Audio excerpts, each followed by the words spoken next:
What's up? Good morning, church. First service was a little more awake, and that seems odd because it was earlier. Hey, my name's JP. I'm the student pastor here. Excited to be with you guys this morning. Hey, take a second and think about the people who have been most important to you, the people who have just stuck around and been consistent in your life and have had a positive impact. It's funny to think about how as kids we viewed that really differently, right? The people who were most important to us were maybe the kid who would consistently trade us his snack pack at lunch, or the kid who was willing to pick us for the football team at recess, or maybe it was an athlete or a superhero. For me, it was Batman because he's the best one, obviously. Or maybe you were one of those kids who had an imaginary friend, or like your best friend was your hamster. I don't know. I'm not judging. I'm just saying we had these people who consistently we could count on. And as an adult, like you can think back on that and you're like, man, that actually wasn't the right way to think about that. There are so many bigger reasons that I should have this circle of people investing in me. And there's different reasons to decide who are those people for me. People who are there when things are hard to encourage you, and people who are there to keep you accountable when maybe you're slipping up, and people who will consistently point you to Jesus. So for me, when I think about that, I think about my wife, Michaela, and I think about my mom and dad, and I think about my closest circle of friends, and the guy who mentored me and discipled me when I was coming out of high school, because they were faithfully present in my life. They just kept showing up again and again and again to point me to Jesus. A couple months ago, we gathered around this table for this radical hospitality series to talk about showing up for people, to talk about faithful presence. And so we decided, hey, before we jump into our Christmas series for the year, let's gather around the table again and talk about faithful presence some more, because this is a season where faithful presence has a lot of opportunities. There are opportunities for you to gather with family and friends and coworkers and neighbors, and literally to invite them to the table to share a meal with you. And we want to do that intentionally. We want to intentionally be faithfully present because, man, there's something in us that we have to share with people. There's the hope of the gospel in us that people need. And so this morning, we're going to come back to the table and we're going to look at Acts 17 together. So if you have a Bible, turn with me there. We're going to be looking at Paul and one of the examples that he gives us of faithful presence as he follows the model that Jesus set for him. And so in this passage, Paul has already started kind of his missionary journey. He's traveling with Silas and with Timothy, and they've been to Philippi and Thessalonica and Berea, and they're getting chased around a little bit. In Thessalonica, a mob comes after Paul, and so they send them to Berea, and then that same mob chases them there, and so they send Paul to Athens. And Paul goes to Athens by himself, and he's waiting on Silas and Timothy to join him. And so that's where we pick it up in verse 16, if you'll read along with me. It says, "Now while Paul was waiting for them at Athens, his spirit was provoked within him, as he saw the city was full of idols. So he reasoned in the synagogue and with the Jews and the devout persons, and in the marketplace every day with those who happened to be there. Some of the Epicurean and Stoic philosophers also conversed with him, and some said, 'What does this babbler wish to say?' Others said, 'He seems to be a preacher of foreign divinities, because he was preaching Jesus and the resurrection.' And they took him and brought him to the Areopagus, saying, 'May we know what this new teaching is that you are presenting? For you bring some strange things to our ears. We wish to know, therefore, what these things mean.' Now all the Athenians and the foreigners who lived there would spend their time in nothing except telling or hearing of something new." So Paul's hanging out in Athens. He's waiting for Silas and Timothy to join him. And this is not necessarily part of the missionary agenda. It's not part of the plan. But Paul's hanging out and he's looking around at the culture there. He's seeing that there are all of these idols in Athens that these people are worshiping. And he's seeing that there's even this idol to an unknown God because they don't know the one true God. They don't know that he is the ruler and the creator and that all these other idols don't matter. And Paul, it says, is provoked by that. He's bothered by that to the point that he's like, man, I can't just sit here. I know that I have the answer for these people. I know that they need the hope that's inside of me, and so I've got to do something about this. Being provoked to action is something that companies and organizations try to get us to do every day, right? We experience this all the time, where they will play on our emotions or our interest or our search history or maybe our spouse's search history, which is a really scary and crazy thing. And all of a sudden you see these ads that will pop up to try to get you to provoke to do something.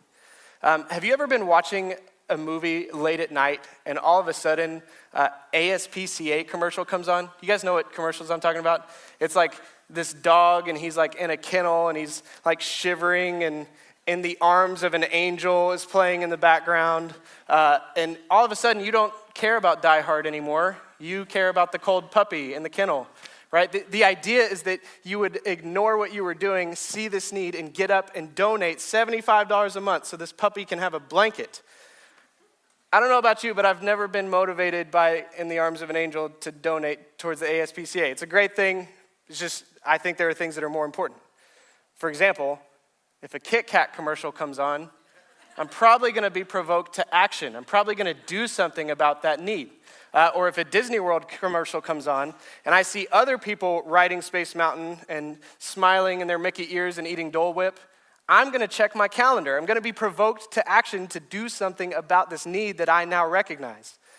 The truth is, when we see things that matter to us, it moves us to action. It provokes us to do something about it.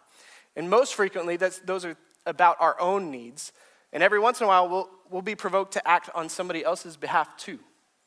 When it comes to faithful presence begins with the acknowledgement of our collective need.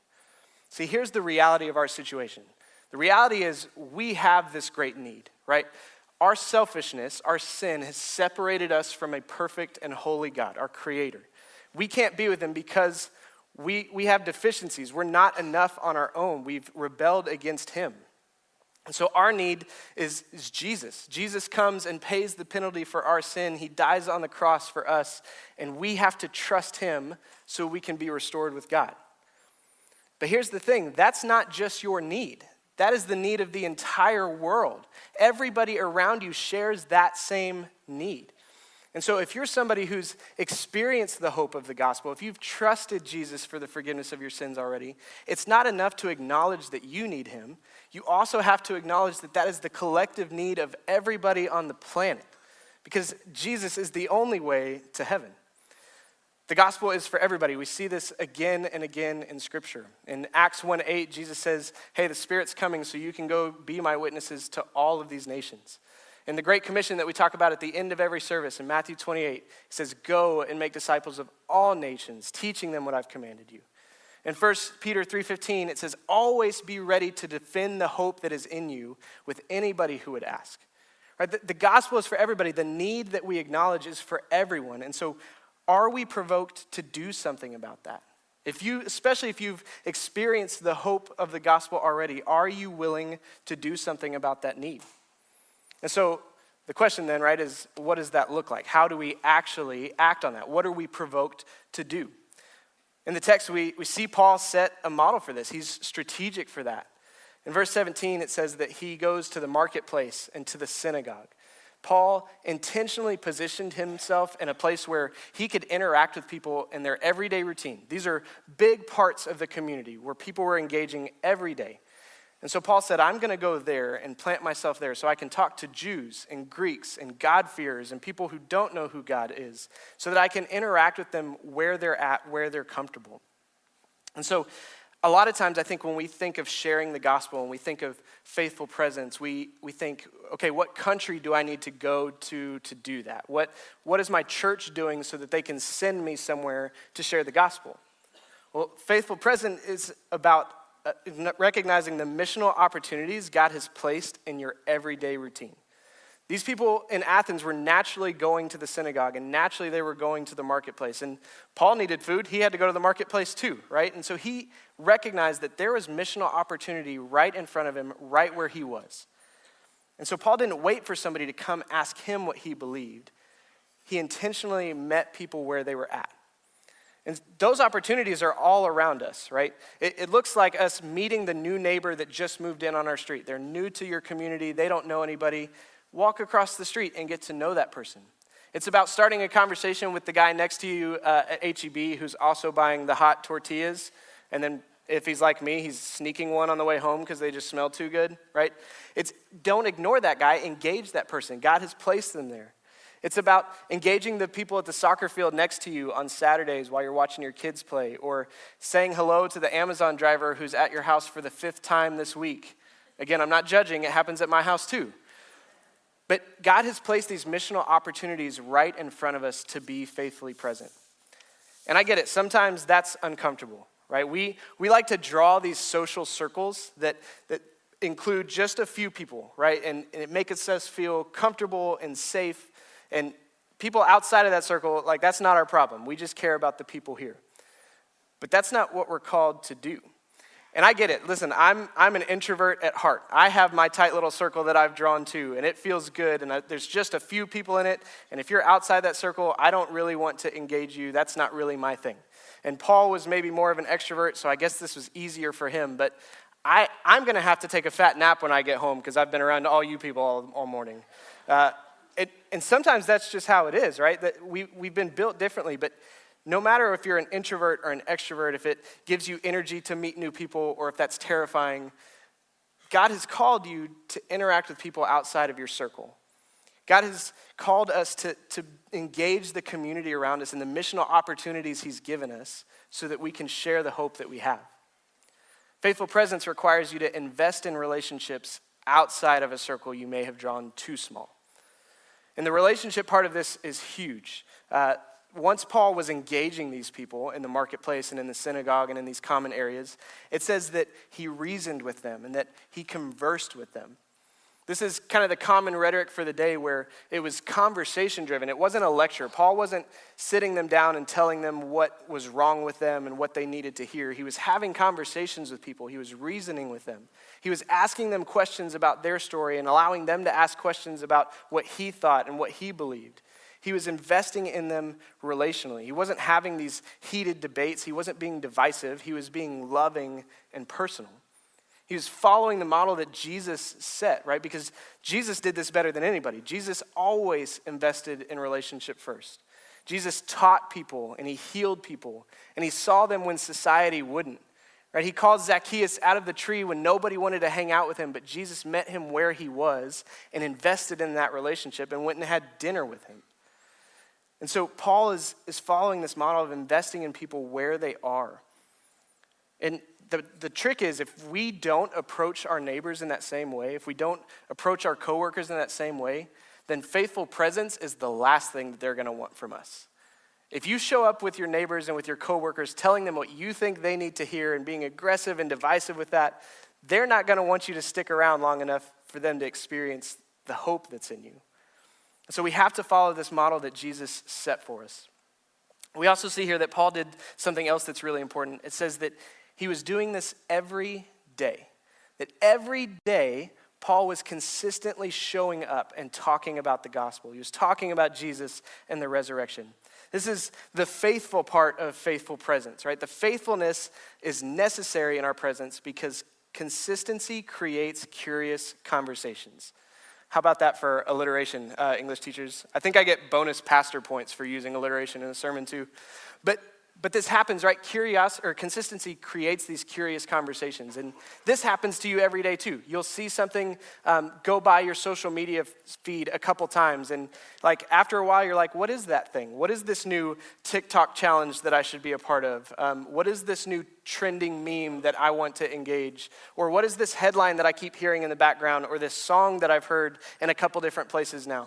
That consistency causes us to want to engage that thing on a new level, to experience it ourselves. So we see this happen with Paul in Athens as he's preaching the gospel and having these conversations and investing in relationships day after day after day. Eventually, they get curious and they start asking more questions. We see in verse 19 that it leads them to give him a bigger platform. They invite him to this place called the Areopagus. And the Areopagus was this council that would sit and listen to all of the new religious ideas and philosophical ideas of the day. And they would kind of govern that. And so the fact that Paul was invited to come and speak in front of that council was this opportunity for Paul to shape culture in Athens and to have this big crowd hear about the hope that he had. And so of course, he faced some opposition and some people pushed back on that. But if we read ahead, we see that there were people who came to faith that day as a result. And Paul didn't get invited to the Areopagus after just one interaction. It was the consistency of day after day after day. And it says in verse 21 that they asked him, may we know more about what this teaching is, and we wish to know these things. And in 21, Luke says that these people were always looking for something new. They would never be satisfied. They were just constantly trying to figure out what is the thing that we're missing. And Paul's consistency created opportunity for that conversation. One of the things that you have to realize about faithful presence is it usually takes time. Because relationships take time. You have to make small investments day after day after day. You have to have little one-off conversations and just waves as you're pulling out of the driveway. Because every little moment matters. Not every moment is going to be this home run. If anybody in the room appreciates the home run, it's me. I'm a huge baseball fan, and everybody loves to see a home run when you're watching a baseball game. But sometimes the smaller things matter too. One of the coolest things I've ever seen is last year we got to go to game 1 of the World Series where the Texas Rangers were playing and eventually won the World Series championship, by the way. We got to go to game 1, and we're watching the game, and the Rangers are down by 2 runs. And then in the 9th inning, bottom of the 9th, game's about to be over, Corey Seager steps up and hits this massive 2-run home run. And the place goes crazy. We're all jumping up and down. You're high-fiving strangers. Beer's going everywhere, and nobody cares because this home run just lit up the stadium. But here's the deal. That home run doesn't matter if Corey's teammate doesn't get on base 2 batters before. See, Leody Taveras took a walk. He watched 4 pitches outside of the strike zone and literally walks down to first base. That's not necessarily exciting, but that small investment paid off huge when the home run moment came. It's what caused us to tie the game and eventually go on to win the game. So not every moment's gonna be a home run. Some of those conversations may be boring. Some of them may feel like you're not having a gospel impact. But the little investments matter. The conversations in the driveway when you get home and doing a quick favor or dropping off a fruitcake if people still do that around the holidays, whatever. Those little things matter. And it might not even be a conversation. It might just be them watching you being consistent with your family and in your neighborhood and at your workplace. Consistency matters in that.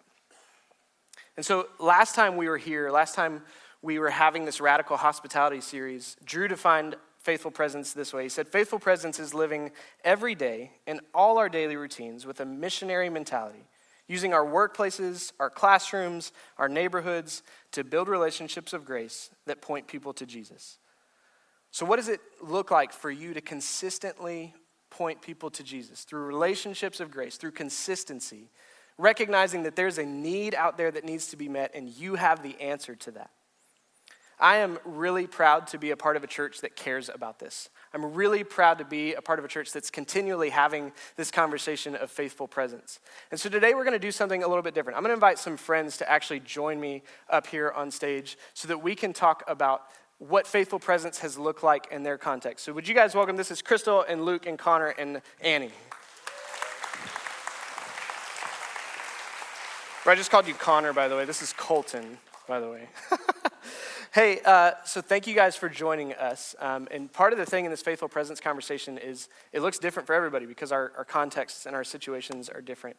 And so Crystal, I'd love to start with you. Can you just tell us what faithful presence looks like in your neighborhood and on your street right now? I've heard some cool stories. What are you guys doing to be faithfully present? So we have recently started a life group in our neighborhood. Before I talk about that, though, I want to give a little disclaimer. I didn't really want to get up here today and share what we were doing because I don't like speaking in front of people. I really enjoy serving behind the scenes and not talk about what I'm doing. And then really, I've been wrestling with God this week about getting up here and sharing all these wonderful things we're doing in the neighborhood, knowing that sometimes I fail at it. I don't always do it well. I don't always do it with a servant's heart that I know I should. I don't always do it with a joyful spirit. But during this week, getting ready to come up here and share with you, I just felt like God kind of whispered to me. He said, I'm not calling you to do this because of who you think you are. I'm calling you to do this because of who I know you can be through my son. So with that, we have started a life group in our neighborhood. We've been a part of one in the past, but took a few years off and decided to get involved again and lead one in our neighborhood. So we sent a pretty awkward text to Chad a couple of months ago saying, hey, we'd like to lead a life group again, but we want to do it a little bit different. We don't want to be part of Group Connect. We don't want to put it on the church website and just have random people sign up. We want to do the 1 Peter sermon series. We want to use the church resources, but we don't want to invite anybody from church. So Chad said, okay, you can do that. We'll have lunch later. So we picked up our books. They gave us 10 books, so that was our number. And we live at the end of the street, at the end of the cul-de-sac, and we just decided we're going to go 5 houses on the right, 5 houses on the left, and we're going to invite these people to come. We've lived there 11 years, so we know some of our neighbors pretty well. So about half of those knocks on doors that afternoon were pretty easy. We knew them, they know us, they know we go to church. We knew that they would probably say yes. 2 or 3 of those knocks were a little harder because, again, we knew them. We probably knew that they were going to politely decline, and then it was just that awkward, wave in the driveway from then on out, knowing that they weren't coming. And then 2 or 3 of those knocks were really hard because, again, we've lived there for 11 years, and walking up their driveway, Blake and I are looking at each other going, what's this guy's name? We don't know. And so that was really awkward to introduce ourselves for the first time in 11 years and invite them to a Bible study at our house. So fast forward a few weeks, we've been doing Bible study. The 5 people that we thought would say yes, or the 5 households that we thought would say yes, are the ones coming.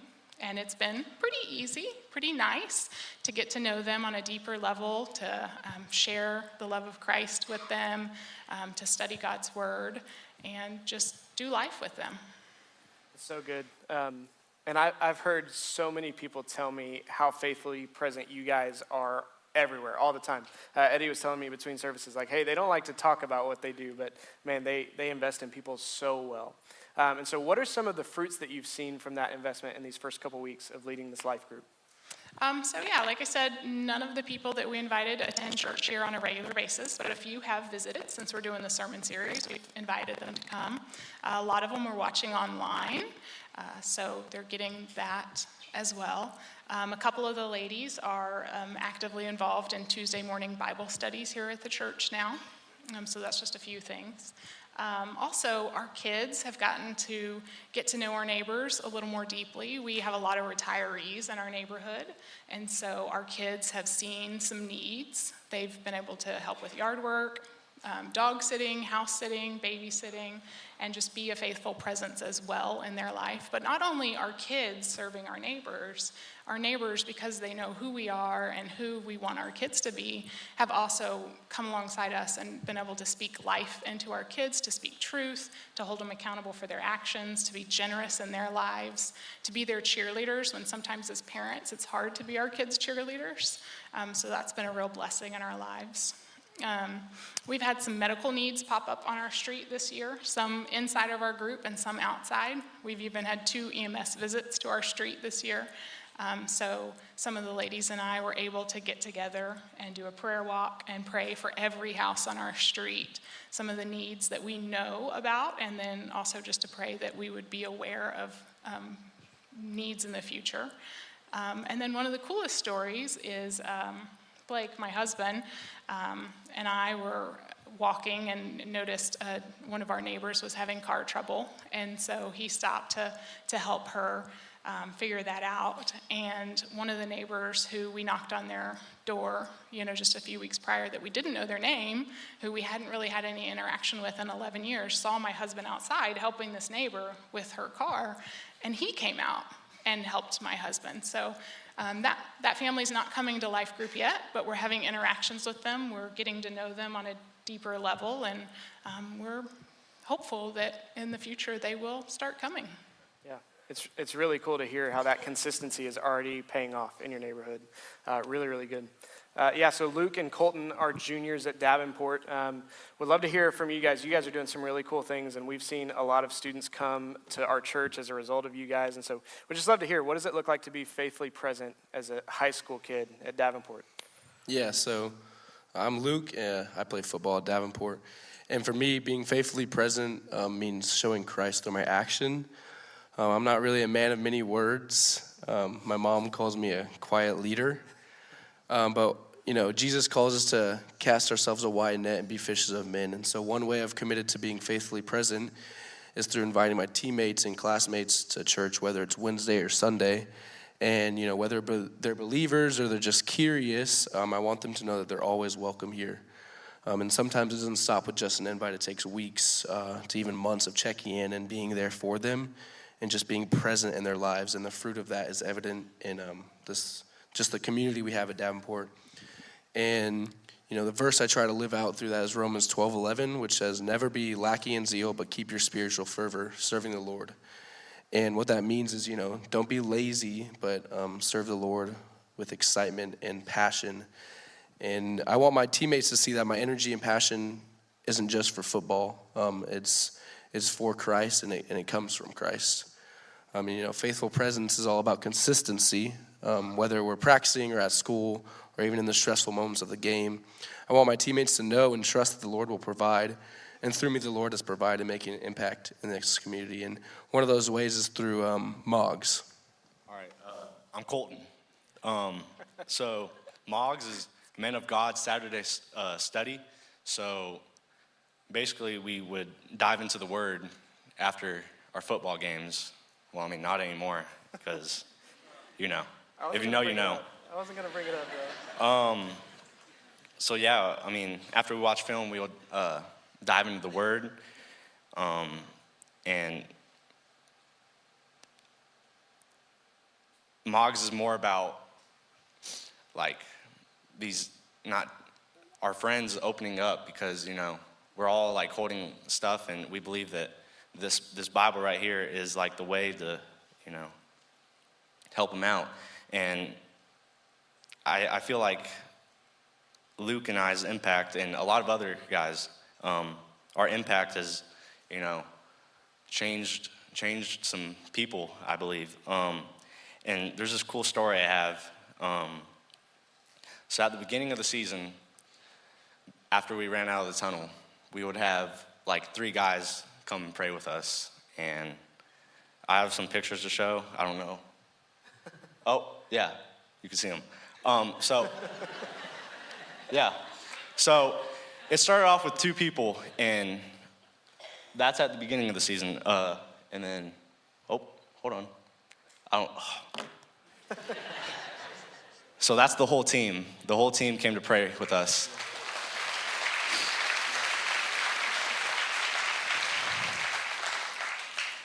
And it's amazing because it's we never talked about it. It just happened. And it just happened because we were faithfully present, and we were just trying to encourage our guys. So. What are some of the things that have made it difficult for you guys to be faithfully present? As a high school, you got busy schedules and reputations and lots of things to worry about. What's been hard about that? Yeah, it's all a balance, right? And, I have a story.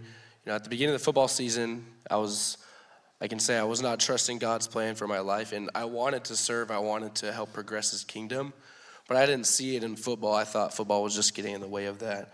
However, me being faithfully present on the team has led to many amazing things. And, the point of that is a lot of times I can get caught up in what I'm doing or what I'm not doing, and I lose sight of what really matters. And, in those moments, it's important that we lean harder into our faith and remember that our purpose is much bigger than football or school or anything in our lives. It's to serve and glorify God in everything we do. And Psalm 76:23 says, "My flesh and my heart may fail, but the Lord is my strength and my portion forever." And for me, it's just a reminder to myself that it's not about me or what I want for my life. It's about moving the kingdom forward. And I'm just grateful that I've been able to be a vessel for that. And I can testify, at the beginning of, I guess last year, the junior guys, it was always more of a bigger group. But, last year we probably had 15, 20 guys going every Wednesday. But this year we've probably had an average of 30 or almost 40 some days of people coming. And that's just through, casting that net and inviting people. Yeah, Colton, anything you don't want to add? God is good. Perfect. Well, you guys are doing a great job. And like I said, we've seen people show up and seen lives impacted just through student ministry here because you guys and a few others, like you mentioned, are being faithfully present. So great job. Annie, your story is a little bit different. What's unique about Annie's story is that her family got to experience faithful presence through one of the ministries at our church. And so can you just talk about that experience for your family a little bit to start? Yes, thank you for letting me share my story and inviting me to do this. My family is a special needs family, and my older son was diagnosed at 3, and so through that process, we had been asked various places to leave or to go elsewhere, and so that's really hard on your heart. And once you get to a certain place with therapy, and we had a good 2.5 years of therapy 5 days a week, and we had done our therapy and gotten really well established in school, and he was doing so well. And so then we finally, even though we had talked about Jesus at home, we had poured into him at home as much as we could, we wanted him to have a church community. And so at the end of a parent conference I had with Christy Martinez, who taught my younger son, I asked her, I said, and it was such a God thing because I was about to walk out the door. I turned around and I said, Christy, do you know anywhere my older son can go to church? She said, yes, actually my church. And so because of her and the connection that she gave me with Tony Heimer was able to meet us where we were at, just like Paul did in today's sermon. Tony was able to meet us where we were at. She was such a faithful presence from our first phone call to even now. And so she called us. Nothing was a burden to her. She was able to make everything comfortable for my older son. She was able to say what will make him comfortable, what does he need, basically, how can we best accommodate what he needs? And so from our first Sunday, March of 2022, he has absolutely loved coming to church. He adores not only his volunteer that serves with him, who is a faithful presence along with him, but he loves the leaders that he has. Kids ministry is such a blessing to our family. And it's all because Tony Heimer was able to bring in our family and be open and willing to let my son participate. And so she always brings everything around to God is good all the time. And anything that we needed prayer for, she was ready to pray with us and around us. And speaking of prayer, Linda and Mark Mushrush also came alongside us during all of that as well. We prayed with them every day, every Sunday for about 2 years. So they are a remarkable blessing as well. And so Tony was able to connect us to other families with special needs. She was able to connect us just with community so that we could have a church community to be a part of. Yeah, and Tony, if you don't know Tony, Tony is a fantastic example of faithful presence, just always caring for people where they are. And life and God kind of transitioned Tony out of that role. And Annie, now you're in that role that she was in, able to be faithfully present for other families like yours. And so how has that been? Yes, so it's been such a joy to have that opportunity that Tony was able to show me her ways. She showed me, she had already shown me last year when I became part of the mom group as one of the leaders in there, how she did her Bible studies and prayer time and how to well establish the families that come in. And so because of her faithful presence, I'm able to be a faithful presence now for not only the families, but the volunteers that volunteer with us, and they alone are a faithful presence as well. Our volunteers are amazing, and they are such a gift to our community. So good. Church, can we just celebrate these stories and how God is working through them? Thank you guys so much.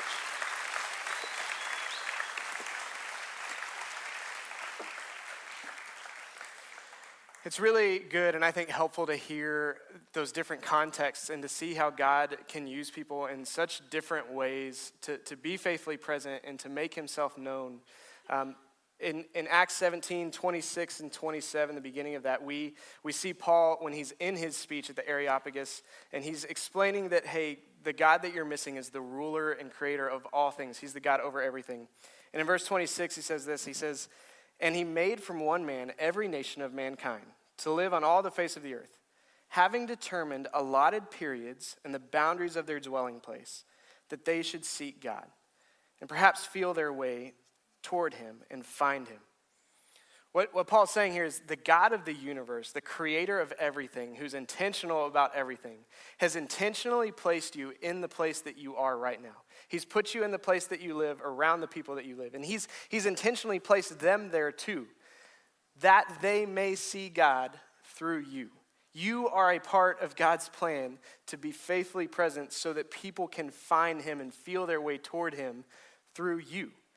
The novelist Wendell Berry says, "To be faithfully present means that I cannot simply love the world generally or theoretically. I must love it particularly. Each of us is called to be a faithful presence in a particular place among a particular people." God is intentional in where you're at and with the people that he's put in your circle or just outside of your circle. And so those coworkers and those neighbors and those family members and those friends and maybe people who you have strained relationships now with, God wants to use you for them particularly. And so the question is, how will you be provoked to act? How are you going to consistently show up and point them to the hope that's in you? And maybe in the season it includes an invitation to your table, literally, to have a Thanksgiving meal or to celebrate Christmas together. Maybe it's just a simple conversation in the driveway or asking if they need any help around the holidays. For me, there's been a couple of examples of faithful presence that I've been able to be a part of. I've got some friends here in our church that live in our neighborhood, and so in an attempt to create faithful presence in our neighborhood, we've put on a couple of events. We've done an Easter egg hunt, and we've done a Christmas movie outside, and we even did like a photo opportunity with Santa in my backyard. That's right, kids. I got the hookup. I know Santa. But all of those events were opportunities for us to start new conversations and to ask like, hey, what does this Easter season mean to you? What does this Christmas season mean to you? Would you come to our church and hear more about what we believe in this season? It's hanging out with my neighbor Ron. A couple months ago, we got to go to a concert together. And we listened to some good music. And on the way home, I got to listen to just how messy his side of the family is and how complicated that can be, especially around the holidays. At one point, he even invited me into his bedroom to hear this original song that he wrote, and he played the full thing, just me and him in his bedroom. And let me tell you, that was definitely outside my circle. That was awkward. It was a little bit weird. But these moments with Ron have led to bigger conversations, and he's seen me love my family in a different way and love my neighbors in a different way and invite him to church consistently. It's hanging out for longer at my favorite coffee shop every week. So I get to talk with Ella and Aaron, the baristas there, and we hang out and I ask them, hey, how's your week been? What do you got planned this weekend? What's coming up? And they ask me about my family, and they ask about what the kids dressed up for for Halloween, and they ask what's going on at our church now. And me and a couple other guys on staff, we've even taken them out to lunch to celebrate their birthdays, and at those lunches, we've been able to have some really cool gospel conversations. It's the reason I stay in touch with Kirsten and Stephanie, who we coached Little League with. And now that baseball season is over, we want to stay engaged with them. We want to love on their family well and invite their kids to come do stuff with our boys at the church and for them to come see something that's bigger than baseball, which is hard to believe because baseball is a pretty big deal. But we have something more to offer them, and so we want to stay engaged with them. And I don't say all of this stuff to brag about how I'm doing this well, right? Because I have missed so many opportunities to be faithfully present with people. So many times I've told God, like, no, that doesn't feel comfortable. I don't want to do that. But when you're willing to surrender in those moments and to submit, to recognize that you are the plan for people to see the hope of the gospel, man, it's so rewarding. You get a front row seat to God doing some incredible things. And I don't want you to miss that. And so today, as we close out, I want to challenge you in a couple ways. First of all, maybe you're somebody in the room who hasn't experienced the hope of the gospel. You're saying, man, nobody's shown up for me like that. I haven't seen God move through the people around me. First of all, I want you to hear me say, I'm sorry that that's been your experience. And I want you to know that we are a church that wants to address that. We want to pour into you and invest in you relationally and point you towards the hope that we have found in Jesus.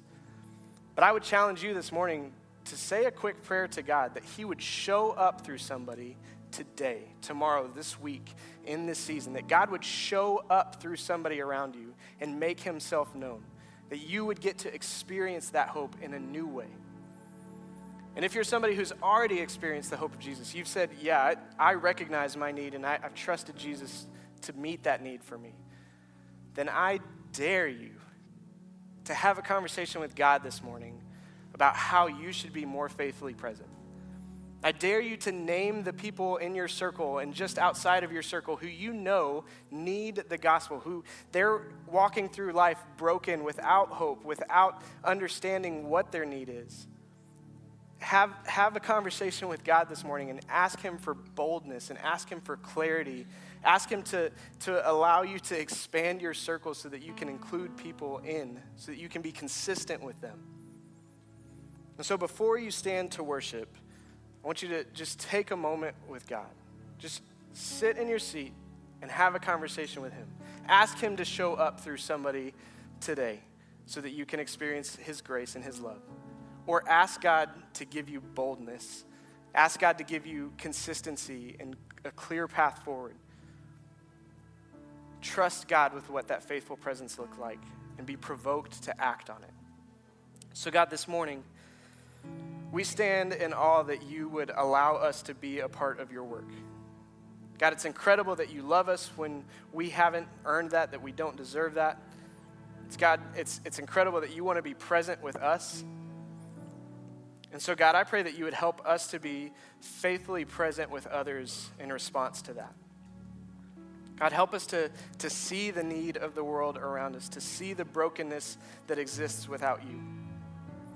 God, help us to be provoked to bold action. Help us to be consistent in our pursuit of you so that others will become curious and ask why we have the hope that we have.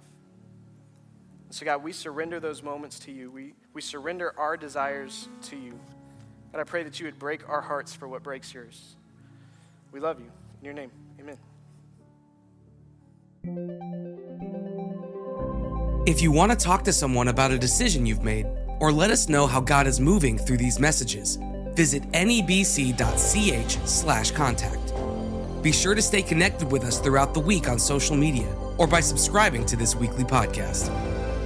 You can always stay up to date with information about what's going on here at Northeast by visiting nebc.ch/mobile or by subscribing to the Northeast News, our periodic newsletter that comes to your inbox to keep you in the know. Thanks for listening to today's message, and we hope that you join us as we continue to make disciples who pursue Jesus fully and love others deeply.